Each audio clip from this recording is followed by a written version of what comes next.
सच्चा प्यार क्या है? जानने के लिए वीडियो अंत तक देखें, लाइक और सब्सक्राइब करें।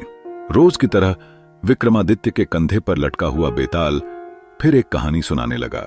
पति पत्नी के एक अटूट सच्चे प्यार की कहानी। मोहन ने एक बहुत ही खूबसूरत सविता से शादी की।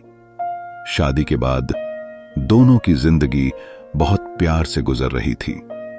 वह उसे बहुत चाहता था और उसकी खूबसूरती की हमेशा तारीफ किया करता था।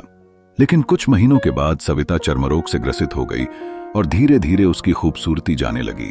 खुद को इस तरह देख उसके मन में डर सताने लगा कि यदि वह बदसूरत हो गई तो उसका पति उससे नफरत करने लगेगा और वह उसकी नफरत सहन नहीं कर पाएगी।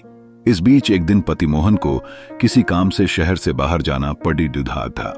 काम खत्म कर जब वह घर वापस लौट रहा था तब उसका एक्सीडेंट हो गया। उस एक्सीडेंट में मोहन ने अपनी दोनों आंखें खो दी, लेकिन इसके बावजूद भी उन दोनों की जिंदगी सामान्य तरीके से आगे बढ़ती रही।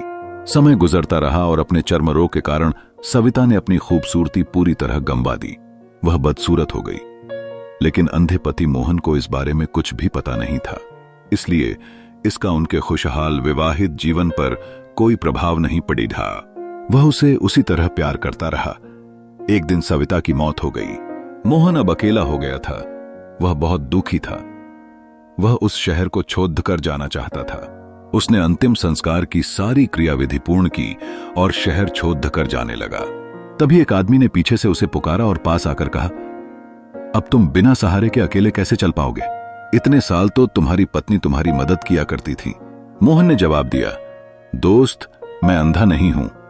मैं बस अंधा होने का नाटक कर रहा था, क्योंकि यदि मेरी पत्नी को पता चल जाता कि मैं उसकी बदसूरती देख सकता हूं तो यह उसे उसके रोग से ज्यादा दर्द देता।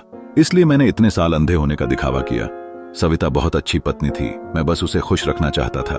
खुश रहने के लिए हमें भी एक दूसरे की कमियों के प्रति आंखें बंद कर लेनी चाहिए और उन कमियों को नजरअंदाज कर देना चाहिए।